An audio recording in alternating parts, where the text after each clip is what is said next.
Bye. Erev Tov. Good evening, everyone. We are beginning Gemara Masechet Berachot, Daf Lamed He Amud Bet, 35B. Tonight we are going to speak about olive oil. Did anyone bring me olive oil? I asked my wife, do we have olive oil? She said we don't have. So we use avocado oil. That's what we use. But if anyone has any, and anyone comes with any olive oil, I'll take a shot tonight because tonight we're going to talk about what bracha you're going to say on olive oil. Bli neder, we'll talk about it, or bli neder, I'll take a shot. Oh, okay. I mean, if there's no, I will take a shot of olive oil, bli neder, if we drink it. But tonight we're gonna have some fun. We're gonna learn about olive oil. Depending on if there's time, we're also gonna talk about flour, wheat flour. You know, like what you put together with water and you make bread or you make cooked. So let's say someone just has at it with the pack of flour. They just eat flour. Crazy, right? But we're going to talk about that tonight. And what's important in tonight's shiur, as we talk about both olive oil and flour, if we get up to it, is that it's not that these items themselves are so critical, but it's that they teach you principles about berachot. So tonight we're going to start learning some very important principles about berachot. Let's go. And we're going to learn the halachot. We're going to try to bring it into practice, and we're going to have some fun with it. Okay, let's go. Tonight I'm using my iPad. The monitor here is not working for me. We tried. I had different people look at it, and it's not working. So we're going to do with what we have. 35. It's 35B. 35B. And if you're looking at the article, it's 35B3. I'm going to share a screen on my iPad, and let's give this a go.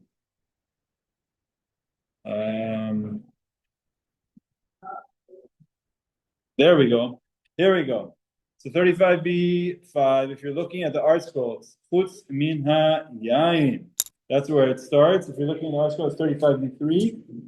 And here's a reminder of our Mishnah, okay? Our Mishnah, and it's on the screen. If you want to see my screen, you could, if you're in the room, you could use your phone just to log into the Zoom. Those who are on the Zoom, you can hopefully you could see. Our Mishnah said, Kesad mevarachin ala perot. What berachot do we say on fruits? And the Mishnah distinguished between fruits of the trees and fruits of the ground. It said the fruits of the trees al perot ha'ilan hu omer borei peri ha'etz. On the fruits of the tree, we say borei peri ha'etz. Hashem, you create the fruits of the tree. Chutz min hayayin, with the exception of wine. Because on wine, one blesses borei pri hagefen. Now, what's important here is that gefen, what does gefen mean? It's the vine. It's the tree. So essentially what we're doing is we're just doing a find and replace of the word. Borei peri ha'etz means Hashem creates, borei, he creates, peri, the fruits of, peri ha'etz, of the tree. All you're doing is you're taking the word tree and you're making it a more specific tree. The grape tree or the grapevine. Borei peri hagefen. So it's still a tree. If you ask someone, what does borei peri hagefen mean? And they say, oh, you make the fruit of grapes, fruit of wine. It's not grapes, it's not wine. It's Hashem creates the fruits of a vine. That's borei peri hagefen. Now, that's the only exception. So that's where we're going to pick up. And we're going to say, but I have another food item that comes out of a tree that I would imagine should have another bracha. Olive oil. Tonight's shiur, Andrew, I know you help with, you take care of the uploading to YouTube. Tonight's shiur is pretty simple. What is the bracha on olive oil? That's our shiur. So, chutz min hayayin. The point of our Mishnah that says, except for wine, on wine, you say borei pri hagefen. My shana yain. What makes wine so unique that on wine you say a special blessing? There's no other fruit derivative that has its own bracha. All fruits are borei peri ha'etz, with the exception of wine. What makes wine unique? So, ilema mishum de ishtane leiluya ishtane libracha. Here's a proposal. Here is a hypothesis. Why does the beracha change on wine? Because it's a food item that gets from a tree that changes and becomes better. Which means, what is better, grapes or wine? If I could give you a gift, I could give you a cluster of grapes or a bottle of wine. Which one would you prefer? Okay, now it depends on the grapes. Yeah, some of these Costco grapes that are like they look like hockey pucks. Those are really good. But put that aside. Just normal grapes. Wine is you don't go to someone's house for Shabbat and want to bring a gift with a cluster of grapes. Okay, it's not you've taken those grapes and you've elevated them. So here's a hypothesis. Why does the bracha change? Because you've taken this fruit item, elevated its status from grape to wine. Okay. Now, if that's the case, the hare shemen the ishtaneh leiluya velo ishtaneh lebracha.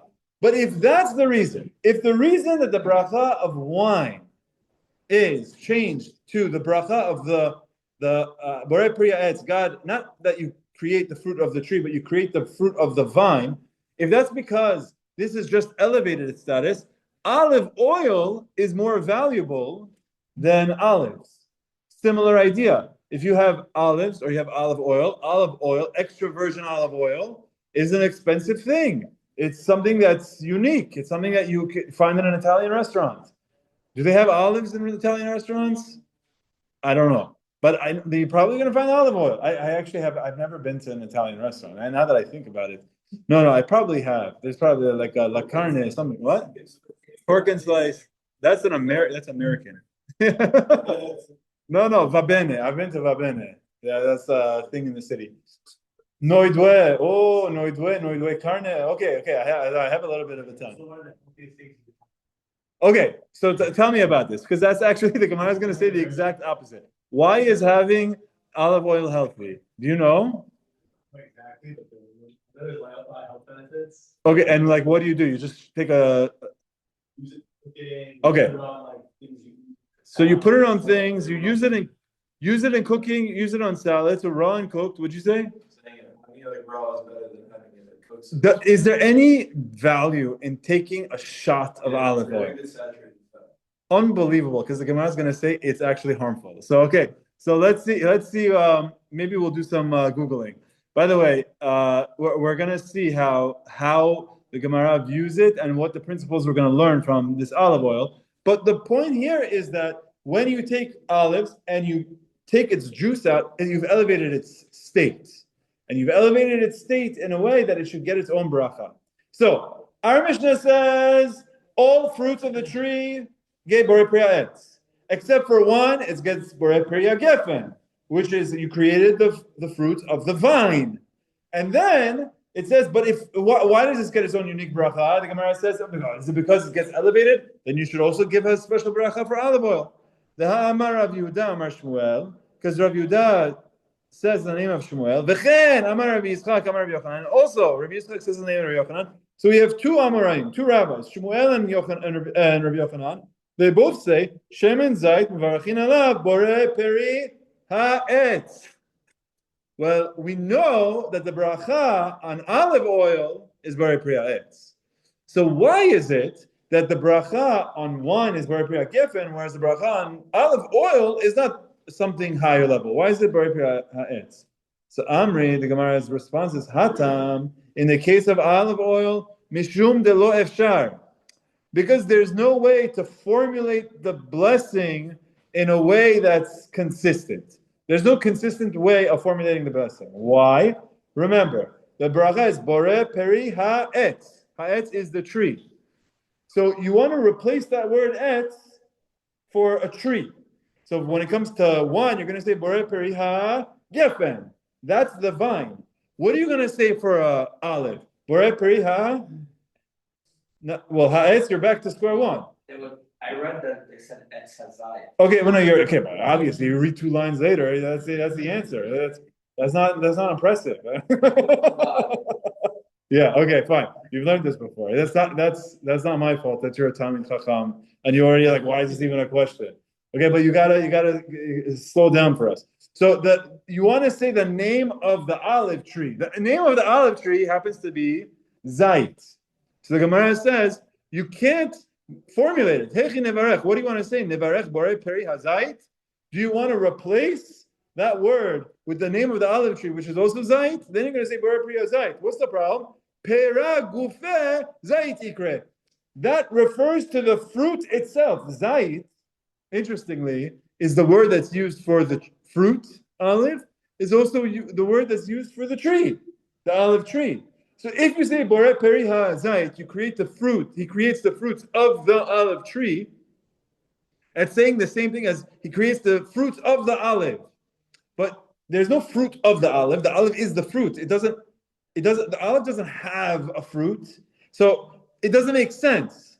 So the Gemara just says, what? You don't have to only use one word. There's no shortage of words. Unvarech alei borei peri et zait. So you could simply make the bracha, he creates the olive tree, et zait, as you said. So if you have a problem by using the word zait, because that's what is a word called when it has multiple meanings? Is that a homonym? Homonym. Homonym is one word that has a few meanings. Synonym are multiple words that have the same meaning. Okay? So homonym. You have one word that has multiple meanings. The word zait, it could be an olive, it could mean an olive tree. If you're saying we're going to say this bracha using the word zait, and since it's confusing, we don't like that bracha, fine. So make it more clear. Borei peri et zait. So that can't be the answer. The answer is not like, well, we can't think of something. We can think of something. It's just that there's another reason why. Ela Amar Mar Zutra, we're going to give 3 attempts as to why olive oil doesn't have a bracha. Okay? Chamra zayin. Mishcha lo zayin. There's a difference qualitatively, there's a difference between wine and olive oil. Wine gives you sustenance. You get energy from it. You get something from it. But olive oil doesn't. You don't get anything from it. If you're thirsty and you drink some wine, it'll quench some of your thirst. If you're thirsty and you drink olive oil, it's not gonna help quench your thirst at all. It doesn't have this sustaining. It's not you know what it's like? It's like, pardon the comparison, but it's like ketchup. Is ketchup a food item?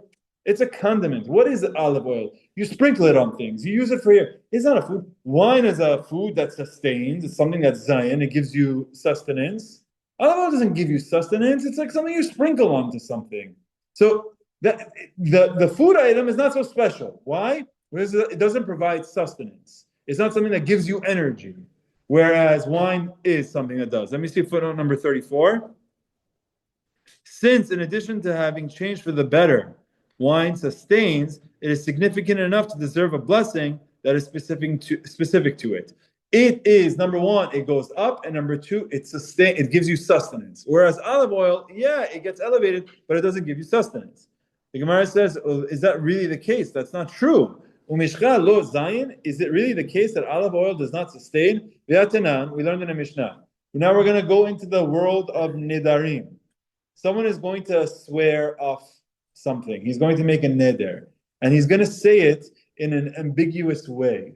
When you make a neder, this is, by the way, this is the Gemarot love doing this, or Mishnayot love doing this, where someone says a neder in an ambiguous way, and then we have to define what it's referring to, and by doing that, you learn a lot about the nature of things. So here's the example. A guy, crazy guy, makes a neder from mazon.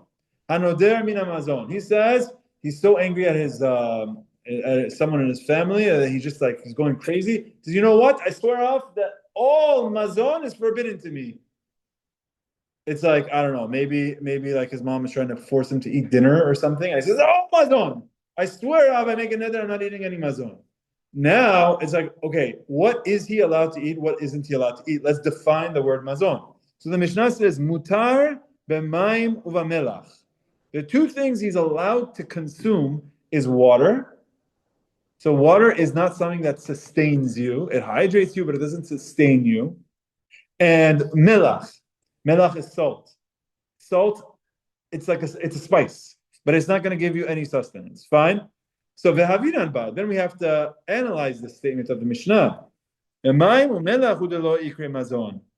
guy said that I will not have any mazon. So the Gemara says, oh, hold on a second. We're going on a tangent. So the only things that are not mazon is water and salt, which means everything else in this world is mazon. So then the Gemara says, mazon. Just salt and water is not mazon, which is that which gives you sustenance. Hakol milei ikri mazon. Everything else is mazon. Okay, so now let's just understand what does that mean. Then that is a rejection against the statement of Rav and Shmuel. What did they say? The Amre, Rav and Shmuel say, En mevarachin bore minem mizonot, ela b'chameshet haminim bilvad. Very important rule. Tangent within a tangent. It's okay. Rav and Shmuel say that the Beracha of bore minem mizonot, which is a new Beracha that we are learning right now. Our Mishnah says bore priya es, bore priya gefen, bore priya adama. This Beracha of bore minem mizonot, it's the first time we're introduced to it. And Rav and Shmuel tell us that Borei Minei Mizonot is for the 5 types of grain. What are the 5 types of grain? Very good. Wheat, barley, oats, spelt, rye. These are the 5 types of grains that have Borei Minei Mizonot. They also have Ala Mechia. These are the 5 items that can become chametz. If it's not one of these, it can become chametz. So Rav and Shmuel say the Beracha Borei Minei Mizonot is these 5 grains. So we're on a tangent, but let's follow the tangent. The guy comes and says, I swear off, all mazon is forbidden to me. Says, okay, you know what? He's allowed to have water and salt. He's not allowed to have anything else. Which implies that everything other than water and salt is considered mazon.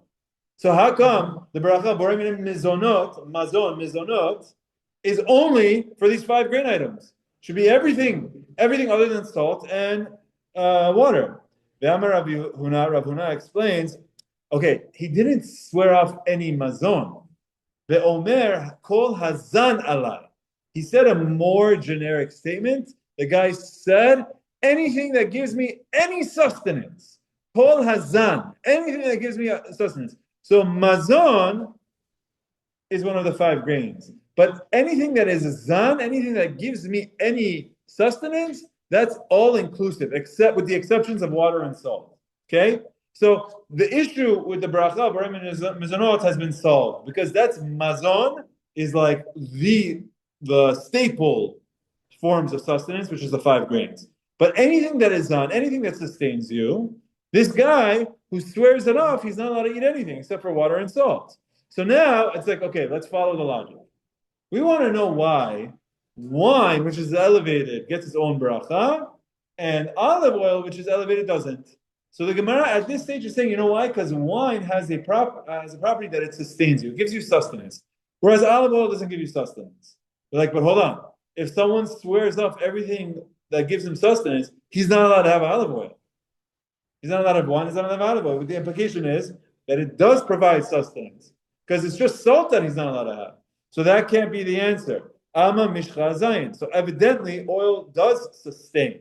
So that's where we are now. The first reason we said there's why we don't say special bracha on olive oil is formulaic. We don't know what words to say. The Gemara very quickly said that's not the issue. Just say the olive tree. That's fine. So the next answer we said, olive oil doesn't give you sustenance the way wine does. And the Gemara proves from a Mishnah that if someone swears off everything that gives them sustenance, he's not allowed to have olive oil. He's not allowed to have anything other than salt and water. So it does provide sustenance. So that can't be the distinguishing factor. So back to our question. Why does wine have its own bracha and olive oil doesn't? Okay, let me open up for questions. Yes? The Boreal trying to define the word sustenance. Say your question again. Is the goal right now we're trying to define sustenance? The goal, okay. Yeah. The goal is not really that we're trying to define sustenance. We're trying to define the qualitative difference between wine and olive oil. The Gemara wants to know why is it that wine gets a special bracha, olive oil doesn't. It's conceptually the same thing. A grape, you squeeze it, you have wine. An olive, you squeeze it, you have olive oil. How come this one has a special bracha, this one doesn't? So the Gemara says maybe it's the quality of the product. Wine gives you more sustenance than olive oil. The Gemara says that can't be the answer because we know from another context if someone vows off all items that give him sustenance, he's not allowed to have either of them. He's not allowed to have olive oil either. So the goal isn't really to define what mazon is, but that's like tangential. Tangentially, we've defined that the word mazon is referring to any food item that comes from the 5 grains, which is going to be important for the whole discussion of what's the Beracha Barabin and Mizanot. But it's tangential to our topic. I just don't know why water is considered sustenance. Why isn't water considered sustenance? Because there's zero nutritional value within the water. You can't survive without it, but that's not put it this way. It's like drinking, not eating. Yeah. It's a good question. It's probably our bodies are what, like It's not like it's providing energy. it doesn't give you energy, it doesn't have calories, it doesn't have any flavor to it. It happens to be now they infuse it with all sorts of minerals. Like even if you just get like regular water, there's minerals in it. If you have regular water, you will dehydrate. If you have pure water, you will dehydrate. What? Electrolytes is salt. Boom. What do you say now? He's put the salt in your water. That is amazing. Wow. Salt and water, it's Gatorade. That's basically what it is. The salt and water is electrolytes. That's pretty funny. There's a lot more information now. Okay, yeah. Okay. You're asking good questions. It's hard. You're right. You can't survive. You could survive longer without food than with water. No, food is not. Yeah, exactly. Okay, exactly.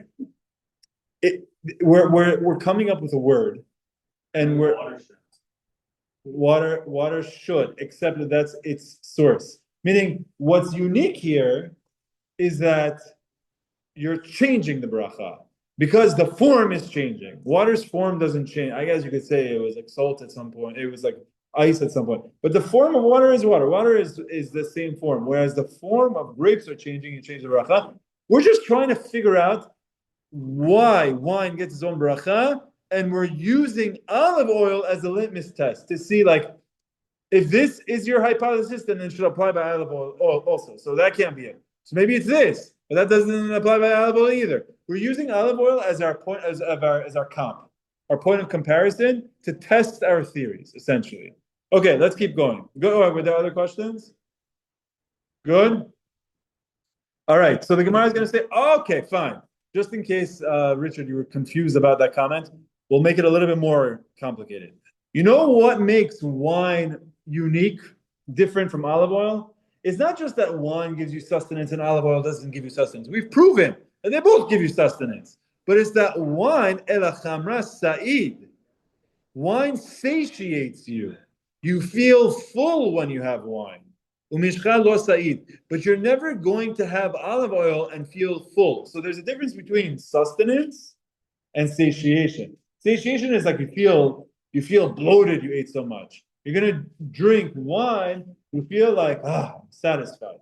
You never eat olive oil and say, I feel satisfied. Okay? Let's just go with this. The first thing Gemara says, wait, does wine really make you feel satisfied? I don't know, what do you guys think? You ever drink wine and say, I feel satisfied? You do? I didn't say you feel tipsy, I said satisfied, but okay, whatever. Satiated. Oh, let's see. Does wine indeed satiate you? We have amazing. This is what Rava would do. All of Erev Pesach, the day of the Seder, he was drinking wine all day long.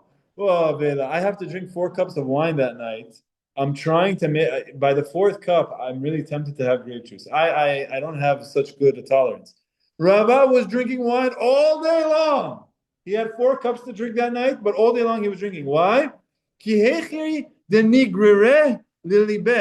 Because he wants to whet his appetites. So that he could eat more matzah. So here's the thing. If you want to be able to like open up your stomach and whet your appetite and be able to really get yourself ready for an all-you-can-eat event, drink a lot of wine. So wine, what makes wine unique over olive oil is that wine satiates and olive oil doesn't. So the Gemara says, wine doesn't satiate you. Actually, wine does the opposite effect. It makes you more hungry. It whets your appetite. So the Gemara says, well, it depends how much you have. Tuva garir, a lot of wine whets your appetite. Kurta sa'in, a little bit of wine satiates you. All right, if you want, as an experiment, try for like the next 10 days, drink a lot of wine, drink a little bit of wine, drink a lot of wine, and then report back to us for next week's shiur. Let us know how hungry you were. I don't know, like, but this is what the Gemara is saying. Now, just to understand the flow here, I don't see myself, so I don't know if you guys could see my hands, but my hands are important here. We want to distinguish between wine and olive oil. Okay, why does this get its own bracha? This one doesn't. So the first thing the Gemara says is like we couldn't find the right words, like we figured that out. So the Gemara says, oh, you know what it is? Olive oil doesn't give you sustenance, whereas wine does. Wine, sustenance, olive oil doesn't. So the Gemara says, well, no, you're wrong about the olive oil. It does give you sustenance. Okay, so we said doesn't, and we said no, it does. They're back up. Now here it says wine satiates, olive oil doesn't satiate. Now the Gemara's response here is to push this one down. It says no, wine does not satiate. It does not satiate you. That's not. So then they're equal again. The Gemara says, well, it depends how much wine you have. If you have a lot of wine, it does not satiate you. If you have a little bit, it does. So that's my difference. My difference is that a little bit of wine will satiate you, and no amount of olive oil will satiate you. And then the Gemara says, Umi Sa'id Klal, but does it satiate you ever? Even if you're having a little bit, does it? Ve'aketiv, we have a pasuk. And based on the pasuk, we want to dispute this concept. B'yain yisamach levav enosh, belechem levav enosh yis'ad. This is from the Beracha Nafshi, chapter 104. You say this on Rosh Chodesh. And the pasuk says, "V'yain yisamach levav enosh." Wine gladdens the heart of man. So, what is the property of wine? Makes you happy. Fine. Belechem levav enosh yis'ad. Whereas bread satiates. So that seems like a contrast. Wine gladdens you, whereas bread satiates you. Sounds like wine doesn't satiate you. It doesn't matter a little bit or a lot. The pasuk sounds like the bread is doing the satiating. So now we're back to saying neither of them satiate you, neither wine nor olive oil. So the Gemara is going to say,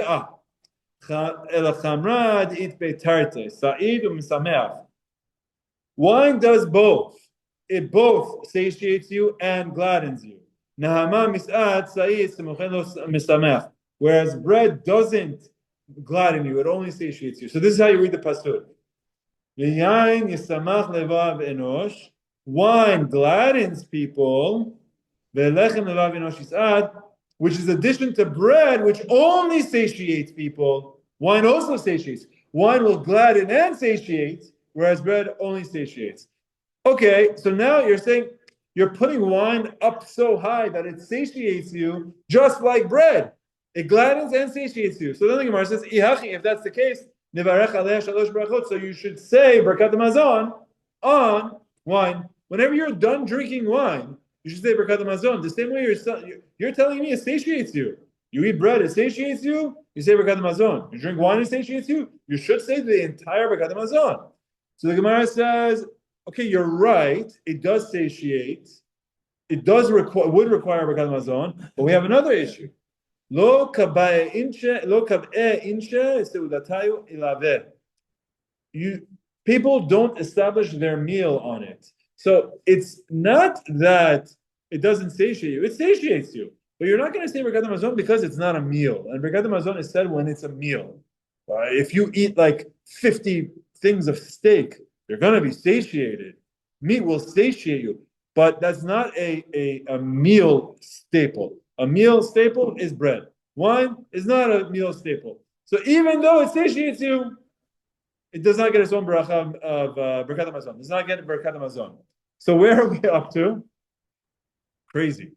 What's the difference between wine and olive oil? Wine satiates, olive oil doesn't.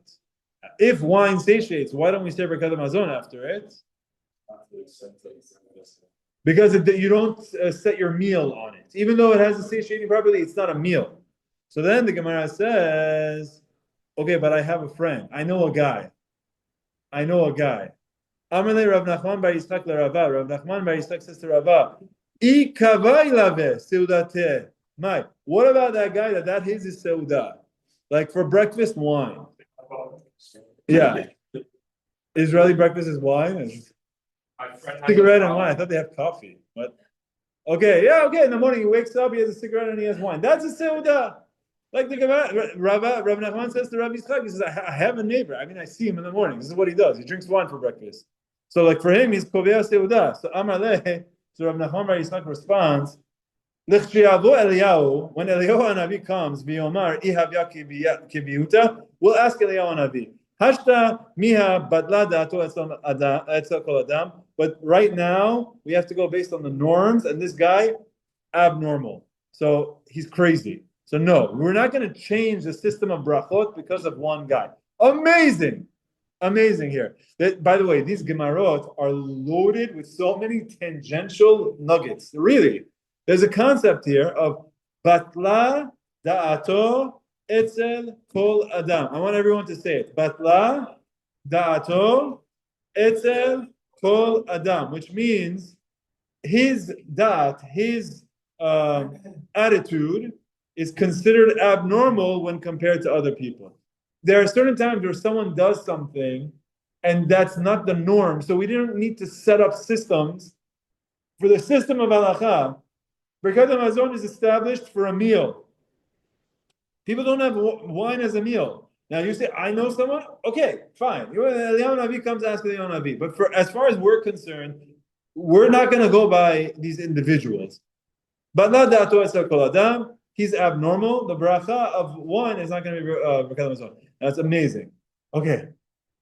At the end, what's the difference? I'm just like confused. What's the difference between wine and olive oil? Why wine has its own bracha, olive oil doesn't?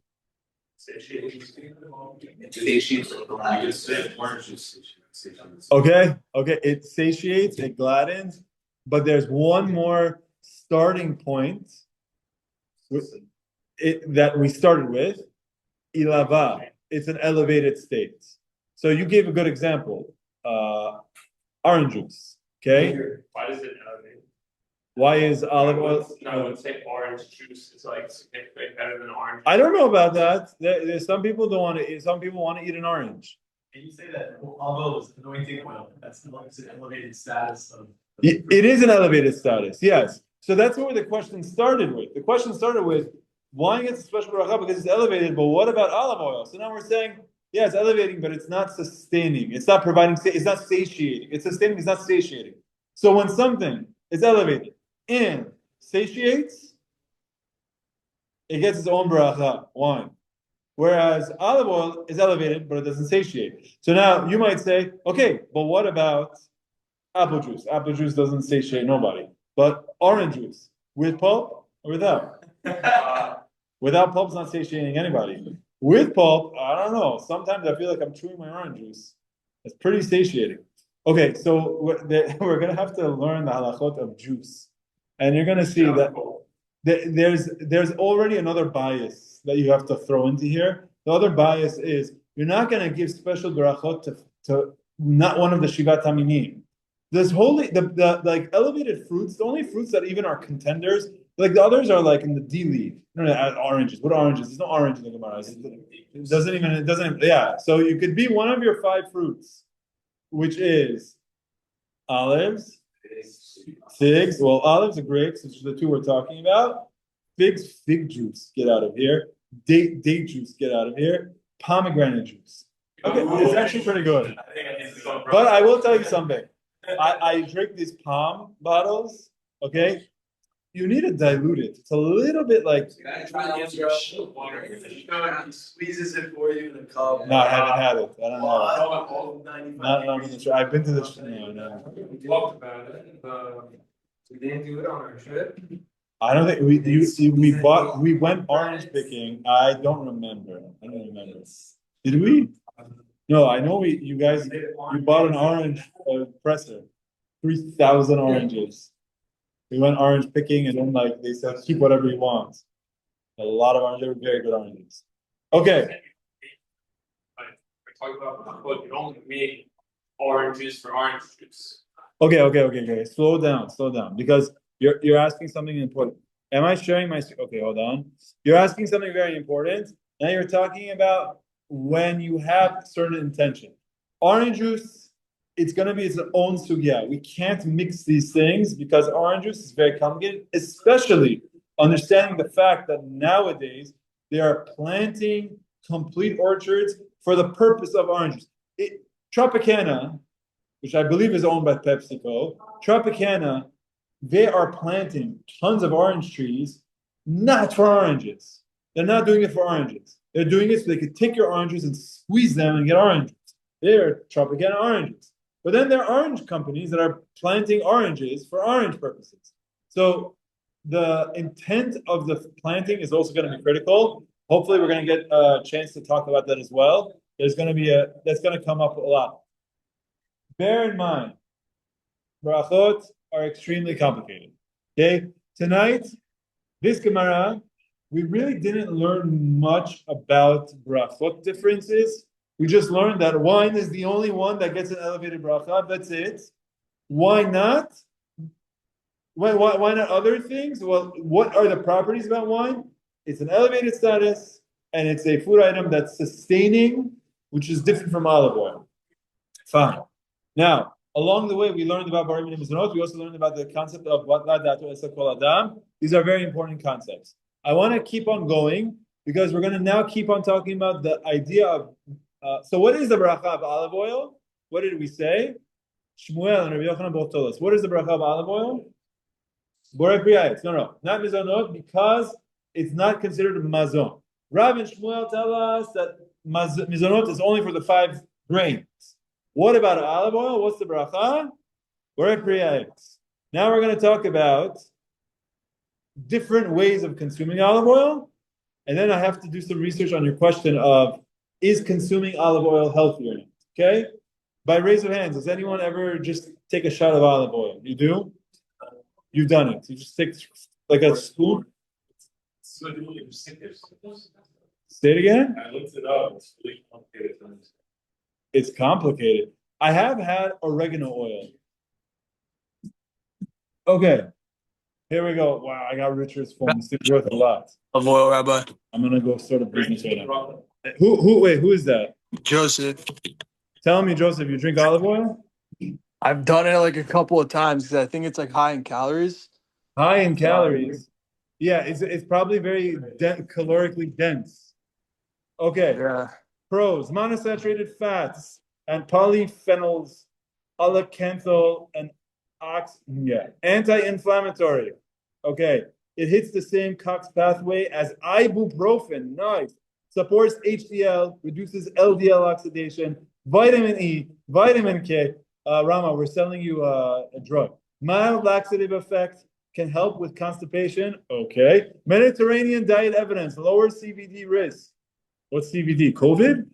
What's CVD risk? Cardiovascular disease. Okay. Longevity signals. Cons. 120 calories per tablespoon. If you ask Mr. Cora, that's a pro. He wants its calories. He said. Easy to tack on 250 to 500 calories per day if you're not accounting for it. No proven edge over just using EVOO on food. Extra virgin olive oil. What did you search for? There's no proven edge over just using EVOO on food. Oh, meaning just put it on food instead of taking a shot. Got it. Can cause nausea, loose stools. It just said, okay, trigger gallbladder contractions. That's not good. Benefits hinge on quality. Supermarket oils are often oxidized or cut. You want real EVOO with high polyphenol count of 300 milligrams per kilogram and a recent harvest date. So you need it to be chadash. Empty stomach shots tend to amplify GI distress. Bottom line, the benefit is in the polyphenols and MUFAs, not the delivery method. A tablespoon drizzled on food does the same thing with better tolerance. Boom! So maybe there is no benefit of having it straight up. If you're going to shot it,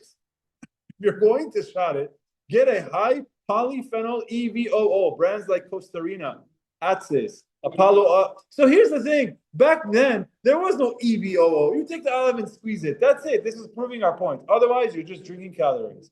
Okay. All right. Very good. Here's your phone back. We did a little bit of research. Now let's see the Gemara. Rama, new Gemara. Olive oil. Do you ever eat olive? Do you ever just consume olive oil? Good for your memory.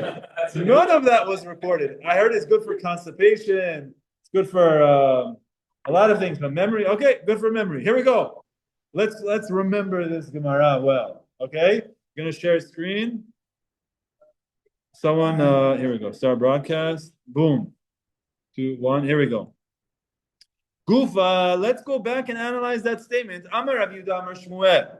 Amar Rabbi Yitzchak Amar Rabbi Yochanan. Rabbi Shmuel and Rabbi Yochanan taught us Shemen Zayit Mevarachin Alav Borei Pira'et. The bracha on olive oil is Borei Pira'et. What's the bracha on olive oil?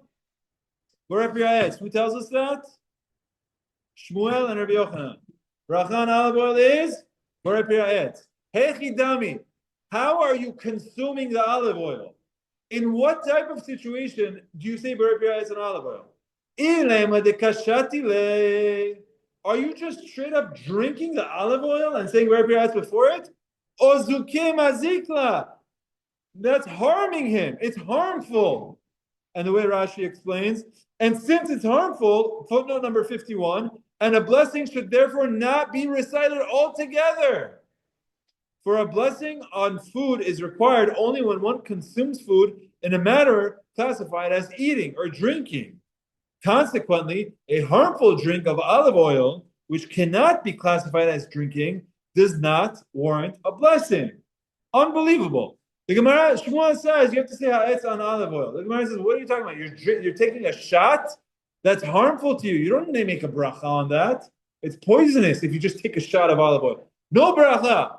So that can't be. Now, where do we see in the Berachot of the Mishnayot that drinking olive oil is not considered eating because of its harmful effects? Here's how we know. Tangents. The Tanya we learned in a Braita. Okay, I have to explain this concept. Kohen. We have 2 Kohens here. All right. A Kohen has terumah, Rama. Let's say he has terumah. And then you just had a rough day and you destroy his terumah. You're having fun. He has his bread here and you're annoyed. You had a rough day and you're letting it out. You're boom, boom, boom, boom, boom, boom, banging it. Destroy it. Okay? Actually, I have to say, it can't be a case where you did it on purpose. It has to be where you did it without realizing. You thought it was your own challah roll that you're punching. Then it turns out it was the terumah challah roll of the Kohen next to you. You damaged challah inadvertently because you didn't mean to damage his challah. What's the halacha? The halacha is you have to pay him back for it plus a 5th value. So let's say your bread is worth $10. You have to give him back $12.50 because that's a 5th. What's a 5th of $10? 2. But it's not a 5th of the starting. It's the 5th of the final amount has to be extra. Not 2 because you need $12.50. Because what's a 5th of $12.50? If you what? 2.5. Yeah, exactly. It's 25%. Chamishit of the Torah, which is a 5th, is equivalent to a 4th of our modern day way of speaking. It's 25%. Why? Because when you add it on, then when you look at the total, a 5th is the extra. Okay, you get it? It's the 5th of the final amount. It's the 5th of the final amount. So I'll give you another example. Let's say his thing was worth 4. You have to add 1. You might say, oh, that's a 4th. That's not a 5th. Yeah, but when you put it all together and you have 5, a 5th of it is extra. So Rama inadvertently destroyed our Kohen's terumah bread. You are required to pay him the value that it is, plus 25%, 1.25% of it. And sorry, I said something incorrect. I'm sorry, I said something incorrect. If you punched it the way I spoke about, you just have to give back the $10. If you damage it, only $10.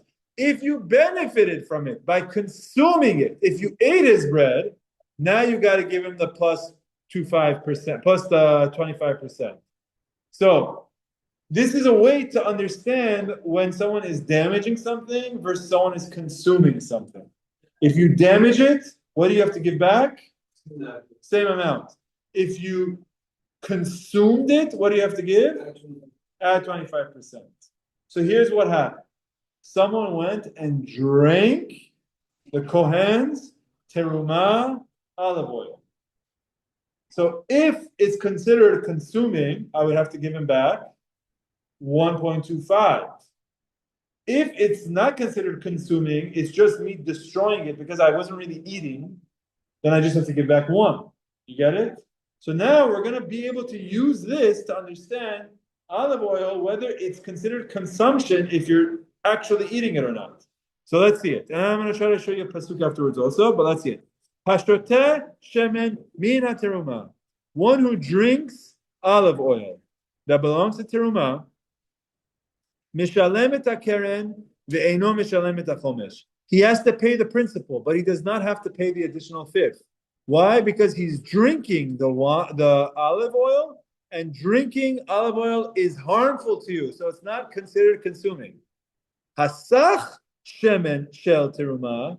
Let's say you put it on your skin, you rubbed it on your skin. Mishalem et hakeren mishalem et hachomesh. You have to pay the principal plus the fifth. What's so ironic here is that if you eat it, it's not considered benefiting. If you put it on your skin, that's considered benefiting. So if you inadvertently take a kohen, I have a third kohen here. We have 3 kohanim here. If I inadvertently take your olive oil and I drink it, that's not considered consuming. It's just considered damaging, so I just have to give you that back. But if I benefited from it by putting it on my skin, then I need to pay plus 25%. Okay? So now what we're seeing here is that drinking olive oil is not beneficial. I want to do 2 footnotes here, okay? Footnote number 52, actually just 1. Let's look at footnote number 52. Let me pull up a pasuk. I'm going to pull up in my art scroll. It's in Vayikra Kavbet 14. Here's the pasuk. Be'ish ki yochal kodesh bishkaga. If a man eats holy items, which is referring to terumah, and he eats it inadvertently, which means he didn't realize that it was terumah, bi'asaf chamishito alav, he needs to add a fifth to it, which is 25%, minatan lakohen et hakodesh, and give that back to the kohen. So if you consume the terumah of a kohen inadvertently, if you eat it, you have to give back 1.25. Okay? So here, when the pasuk says eat, Chachamim define that as benefits. And if you actually drink olive oil, you're not benefiting from it because it's not beneficial. It's harmful. Look at footnote number 52. A non-Kohen who eats terumah inadvertently must repay the terumah he has eaten plus a fifth. As it states, and if a man will eat the holy terumah inadvertently, he shall add its fifth to it and shall repay the holy Kohen, the holy to the Kohen. The eating referred to here in the Torah refers to eating or drinking as well as anointing in the case of oil, which scripture includes in the category of drinking. The Beracha cited here indicates that whereas a non-Kohen who anoints himself inadvertently with terumah oil is considered to have drunk it because he's benefiting from it and thus pays the principal plus a fifth, one who actually drinks the olive oil does not pay the additional fifth, since the eating mentioned in the verse refers to normal, beneficial act of eating, whereas drinking olive oil is harmful. That's the key here. Rather, the one who drinks olive oil is considered as merely destroying it, for he is liable for the principle. Okay? So here we are. Let's remind where we're up to. I know it's a little bit complicated, but it's pretty straightforward. Shmuel, Rabbi Yochanan, tell us what's the beracha to say on olive oil? Borei pri ha'etz. The Gemara says, well, hold on, time out. How are you even consuming this? Are you taking a shot? If you're taking a shot, don't even make a beracha on it. It's harmful to you. If you eat poison, if you take a poison thing from Romeo and Juliet, did Juliet, who drank poison. Did she have to say a bracha beforehand? She's drinking poison. No, you don't say bracha on poison. So how do you tell me olive oil has a bracha b'rpia'etz if drinking it is harmful to you? Okay, so you know how? I'll tell you how. Ela deka'achile al yedei pat. You're eating it together with bread. Now I go to my favorite Italian restaurant, and they come to you at the beginning with noidwe. They come to you at the beginning, they bring you a little bit of olive oil, and they give you a brioche bun. Wow. So you say hamotzi, you take your bun, you put it in this, now you're going to say on the olive oil, berachot, right? No, because we have another rule. What's that rule? Pat ikar. We're learning a new rule that when you have a mixture of food items like bread and oil, you have to see what is the primary food called ikar and what is the subordinate food, the tafel. What's secondary? Udnan, and we learned in the Mishnah, we're going to learn this coming up. Zeakla, this is the rule. Kol shu ikar ve'imot tefillah. When you have a primary food and secondary foods with it, mevarech ala ikar u'voter tefillah.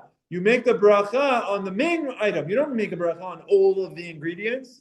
So when you take your bread and you dip it in olive oil, you don't say borei pri'aetz. What do you say? Hamotzi lechem min haaretz. So Rav and Shmuel and Rabbi Yochanan are telling me the bracha on olive oil is borei pri'aetz. How?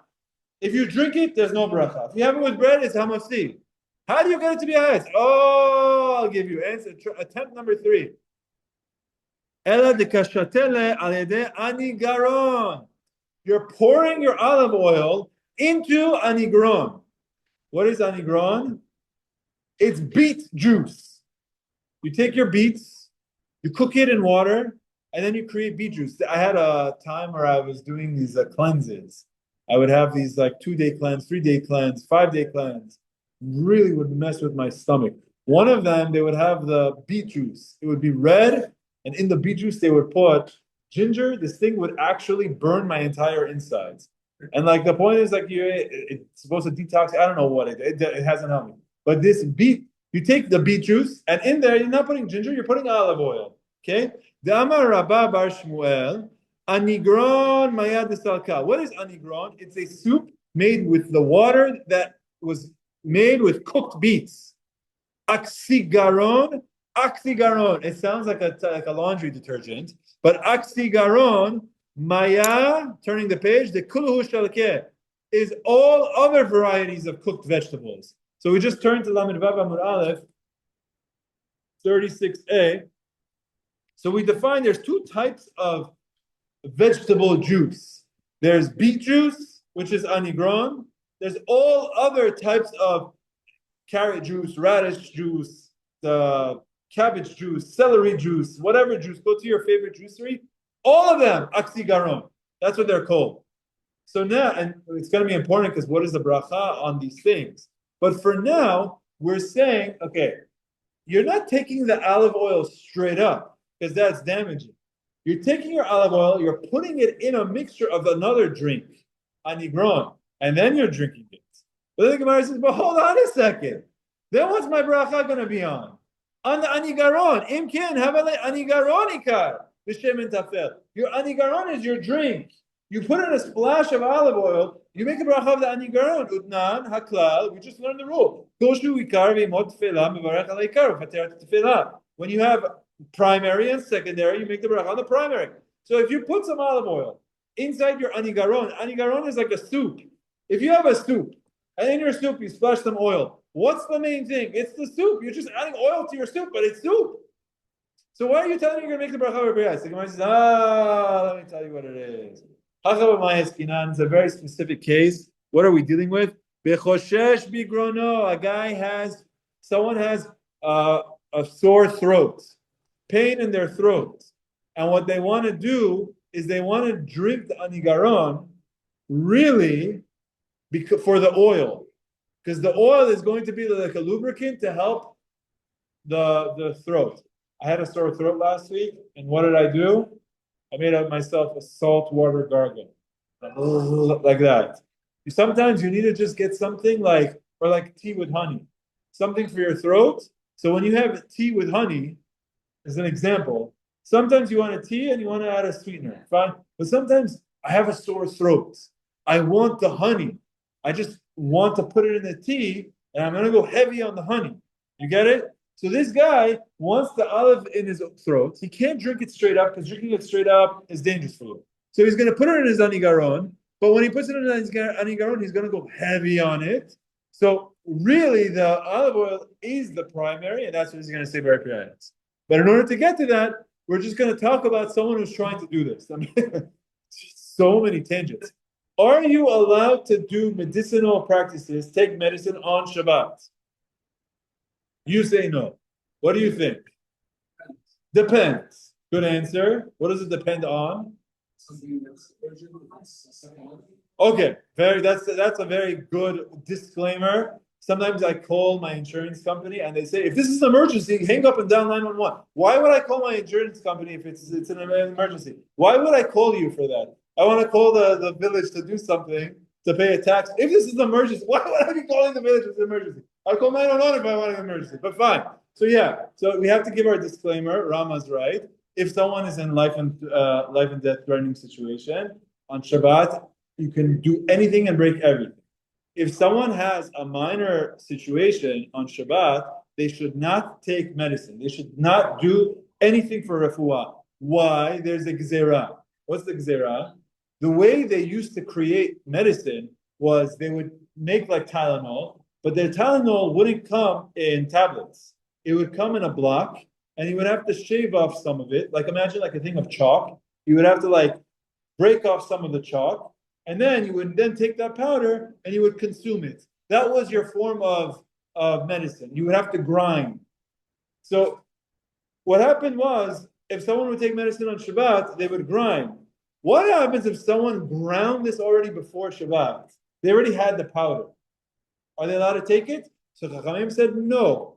You're not allowed to take medicine on Shabbat, even if you've pre-ground it, lest someone come to grind it on Shabbat. We say don't take medicine on Shabbat. Why? Because someone's going to come to grind it on Shabbat. If I tell you can take a Tylenol, you're going to come to grind yourself a Tylenol.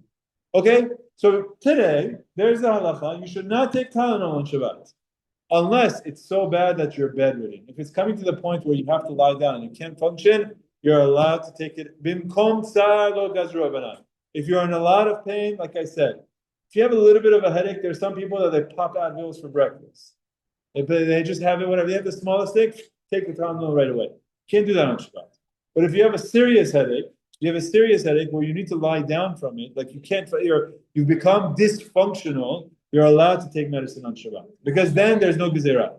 But what's important is you're not allowed to do practices for refuah. Someone has a sore throat, they want to take some olive oil and just put it in their throat. That's medicine. So you're not allowed to do it on Shabbat. But what you are allowed to do is put it in your anigron and go heavy with your anigron and then drink it. You can make your tea with honey. You're allowed to. You can't pour the olive oil down, but you can put your olive oil in your soup and then consume that. And that's the context in which the Beracha is going to be very priyat. Crazy. Let's see the Gemara. No. Okay, so what's the answer? We're going to see it right now. What's the case? Someone who feels pain in his throat. The Tanya, we learned in the Braita. If someone feels pain in his throat, a person should not bathe his throat with oil on Shabbat because that's a medicinal practice.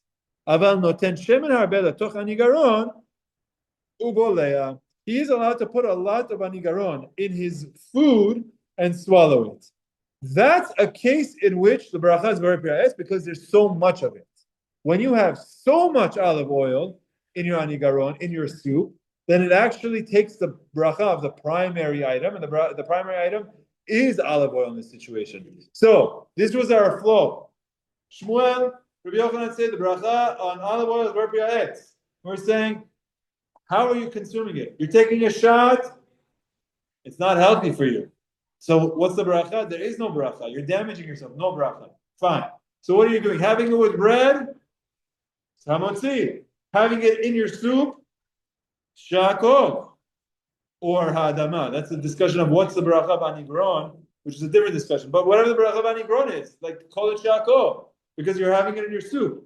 So we're going to have it in your soup, but you're going to have so much of it because you're sick and you want it to flood your throat to help soothe it. And then you say hayetz because then it becomes a primary. So the Gemara says, Pshita, well, that's obvious. If that's obvious, we have to do a lot of work. But the Gemara just throws well, that's obvious. Of course, that's the primary food item. The Gemara is going to say, no. You might have thought, since you have in mind for a medicine, this is for a remedy. Don't make a bracha on it at all. You might have thought that it doesn't require bracha at all. Why? Because it's not food, it's medicine. When I take this and I put it down my throat, I'm not doing it for my belly. I'm doing it for my throat to lubricate. That's not food. I would have thought, don't make a bracha at all. So we learned the principle here. But you are deriving benefit from the olive oil. It is very high caloric, it is dense and has polyepithines. It's good for your memory. It's good with constipation and bowel movements. It has benefits to it. So don't tell me that it's only a medicinal and it's only a remedy. You're consuming it. So since you're consuming it, even though you're not doing it just for consuming, it's also done for another reason, you still say about on it. We've learned so many important concepts in this flow from something that is so specific. But in this specific thing, we've learned a few things. I want to wrap us up with a few articles that I want to show you very quickly online. For this, if you want to follow along, you could open up the Zoom on your phone, or you could follow along, or just listen. I'm going to read it for you. First thing, I'm just pulling up something here. The OU has a very short snippet of this halacha, quoting from Shulchan Aruch. You should be, what I say right now should make a lot of sense. I'm going to read it to you. Ready? If someone drinks olive oil straight, he would not say a bracha. Why? Because it's not good for you. Olive oil is not a beverage, and it's not advisable to treat it as one, says the OU. If one mixes olive oil with other things, the oil is considered secondary item, and one would say the bracha on the main item. If one mixes the oil with other ingredients in order to drink it as a health tonic, new word, tonic, that means like a mixture, then his intention is specifically for the oil, and he would say ha'etz, even though the oil might be the minority ingredient. So just to refine what I said, it's not that there's so much of it that there's more olive oil than soup, no, but it has become the primary ingredient in the soup because that's my intention. Your intention matters, crazy. Two people can make the same exact soup. One of them is trying to fix his throat. One of them is trying to fix his constipation. The one who's trying to fix his throat, let's say I guess the one in constipation might be the same thing. But if someone just wants to have the soup and it's just like it's spilled, he would say the bracha of the soup. Okay? If he was thirsty and his main intention was to quench his thirst, even though he also intended to enjoy the tonic's health benefit, which is the example I gave. The guy is drinking this olive oil mixture, this olive oil health tonic. And when he's having his health tonic, he wants it for his throat and for his belly and to make him thirst. He only says the bracha on the drink. So here's a situation where if you want to do both, you're mixing it in, let's say, orange juice. You say the bracha on the drink. This is also the case if one puts spices in one's drink. The bracha one recites depends on his intentions. That's why this Gemara, which is very specific to olive oil, is actually very important because it teaches us that the rule of primary and secondary, your intentions are going to matter a lot. What is your intent of what is the primary for you? What is the secondary for you? Okay? I know that there's some questions. I want to read one more thing, but I'll take the questions now. Yeah? Okay, yeah? So what are you trying to say? If I have like a ginger shot, I would make broth out of ginger, say like banana or whatever? If you have a ginger shot and you need to mix it with turmeric, they do this, right? The turmeric ginger shots. It's everything is yellow. It's going to stain your teeth for the rest of your life. that you know what I'm talking about. They take a yellow shot and they put grind the turmeric in it. Yeah. If you want if you want it for the ginger, you would say the bracha of ginger. That's actually an amazing thing to look up. Look it up. You don't think so? You would say it's shako. Even if the ginger is liquid, we also say adama. No. That's you know that's a fair point because you're not chewing on the ginger. That's fine. Yeah. So the ginger itself, you're grinding it, so it's gonna be so it's like a shakol and a shakol. It's the same thing. Olive oil is where kriya. If we say ha'etz on olive oil, correct. You know what? The form should be the normal form of consumption. So like wine, you're meant to drink wine as wine. So that's the normal form. Okay, so you're saying two very important things. Let me read to you two halachot from Rabbi Mansour. Number one, okay? Quote, description. Reciting a bracha over medication. What about anyone here ever have Robitussin? What is Robitussin? It's cough syrup. Cough syrup. Okay, it's interesting. Okay, must one recite a bracha before taking medications? When dealing with foul-tasting medicines or caplets or capsules that are swallowed whole, halacha clearly does not require reciting a bracha. In these situations, the individual receives no pleasure. So if you take Tylenol, put on your thing without water and just swallow it, there's no bracha. That's not food. The question arises in situations that the medicine has a pleasant flavor, such as NyQuil, or children's medications that are often flavored.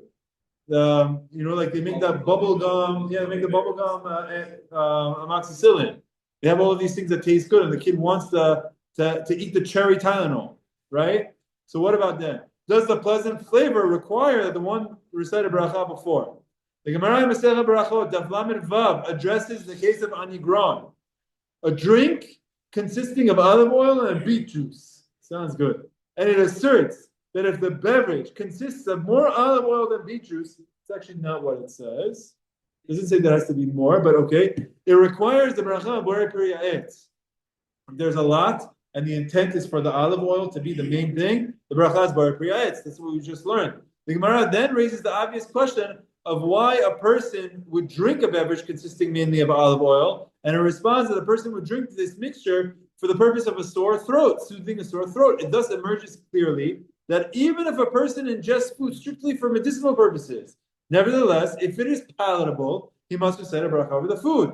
But Shulchan Aruch rules that one must recite a bracha accordingly, the Shulchan Aruch rules one must recite a bracha before ingesting medicine that has a pleasant flavor. That's our case. Yes, say borei piriya'et in our case, or the other cases, you would make whatever bracha the flavor is. Rabbi Ovadia Yosef cites another opinion that says that you don't need to. Okay, so it's going to bring this whole thing. This opinion basically says that it's not comparable because olive oil is a food, but our medicines are all fake. They're not actually food. So you don't need to make a bracha on it if it's like a cough syrup. It's not actually food as opposed to olive oil. But then he says Rabbi Ovadia Yosef argues, and Rav Moshe Alevi also argues, and they add that a bracha is required even if the medicine is not especially flavorful. And they go by this, etc., etc. I can send this to the chat. Just as a summary, if one swallows a pill or ingests a foul-tasting medication one does not recite a bracha. If it doesn't have a good flavor, no bracha. If one drinks a medication that is not foul-tasting, he recites the bracha shakol. So if you have to have a cough syrup, shakol. If one swallows a pill and drinks water with it to help him swallow it smoothly, he recites the bracha only if he's thirsty. If it's just a way to make sure you don't choke, you don't need to say shakol. But if he's also wants to quench his thirst, then he would say bracha.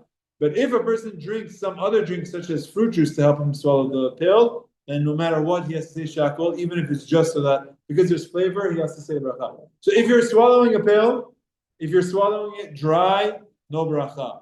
Swallowing it with juice, definitely bracha. Swallowing it with water, depends if you're thirsty or not. If you're thirsty, you say shakol. If not, you don't say. And if you're consuming medicine that doesn't have a foul taste to it, you need to say a bracha. What's the source? Anigron. Anigron is the guy is having a medicine. It's beet juice with olive oil. It's for medicine. It's for a sore throat. He has to say borei piriya'et. Okay? Yes. What about like a lot of times I get like crushed up sugar and I put it into my tea. Sometimes for my throat and sometimes just because I like it. Flavor. Is that- No, just yeah, it would be with a flavored tea like so is it shot cold or is it set or is it hot? Okay, so it's a very good question, and I think this goes a little bit to what Andrew was asking about. Like if you put your ginger in your thing, if I think it's gonna be shakol because your ginger is net. I don't even know what bracha ground ginger is. What It's changing its form though. It's changing its form. Spice. I think it's shakol. See, this is something we're gonna learn, and it's very complicated. But what we learn is like this: if you have a food item that is eaten raw, then isn't eaten, let's do the opposite.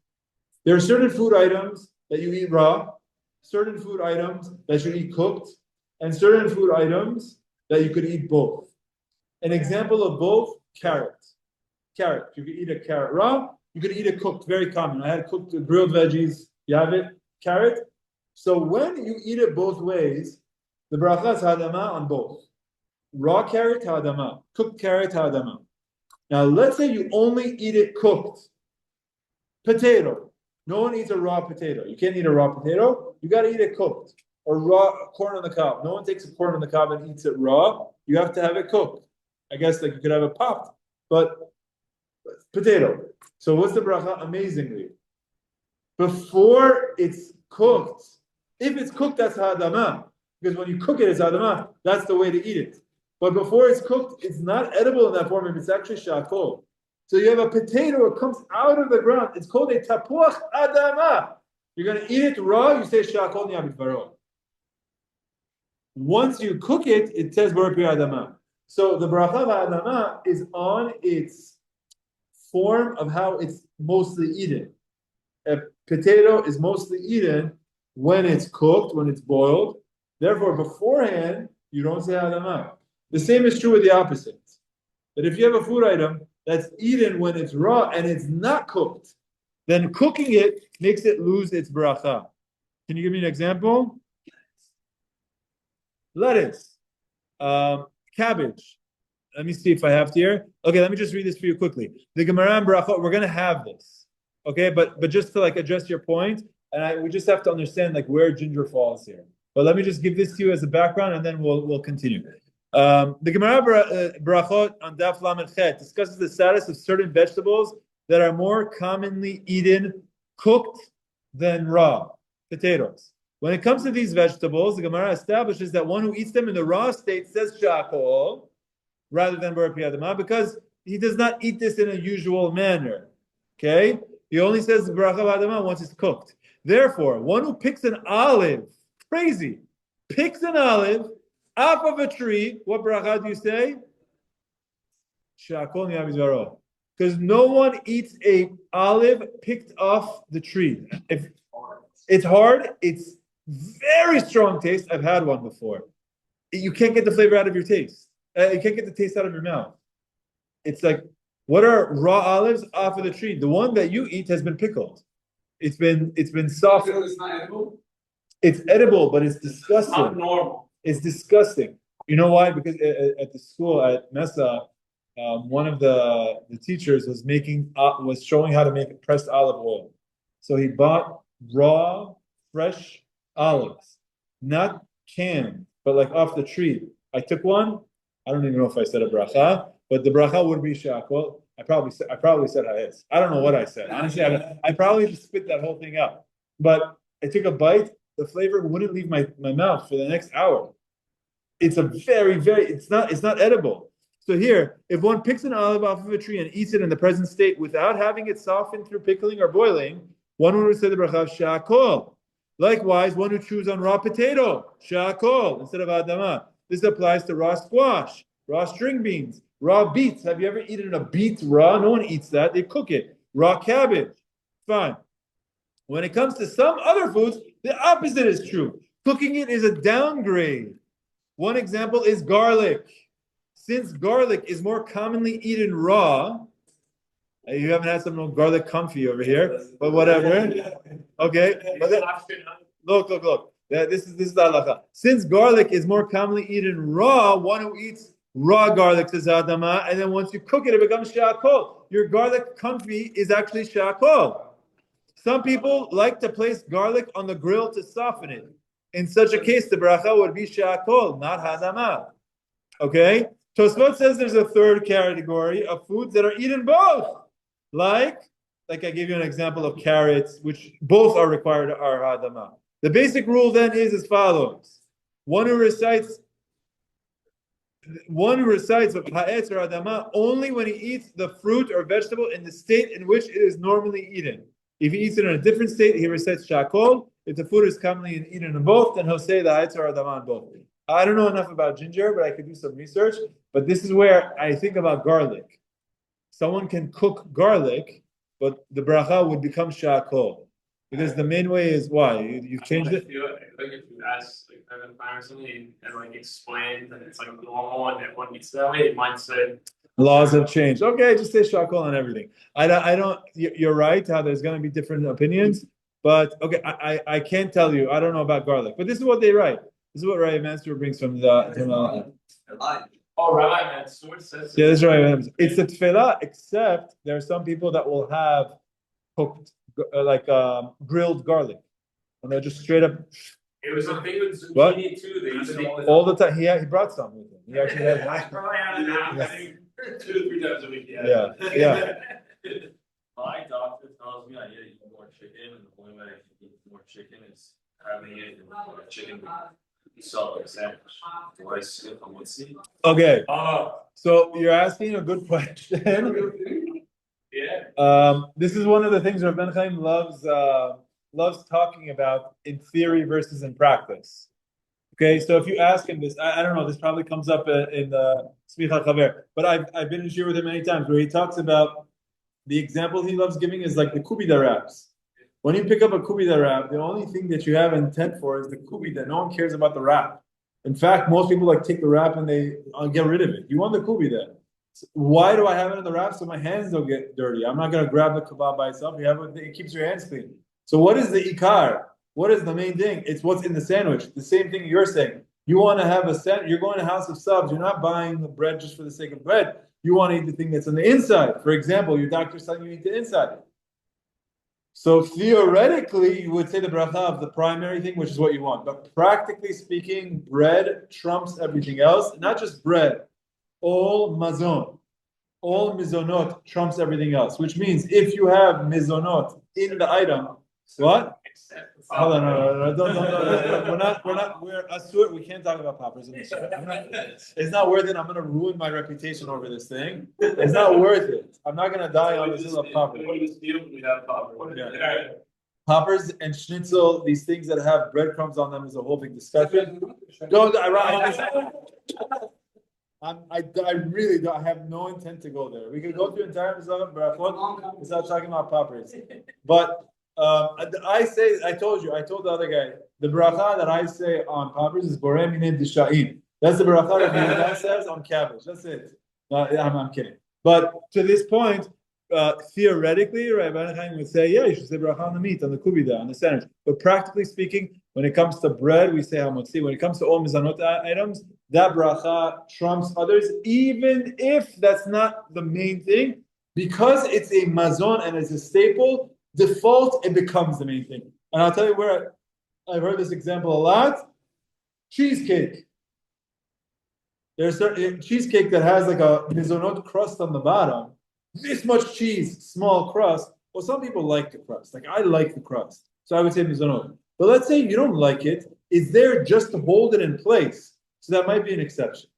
Because it's like, otherwise, what are you going to have in a cheese blob? What is that? Yogurt. It's like sometimes like you need the mizonot there to keep it in place. I guess the practical example is sushi.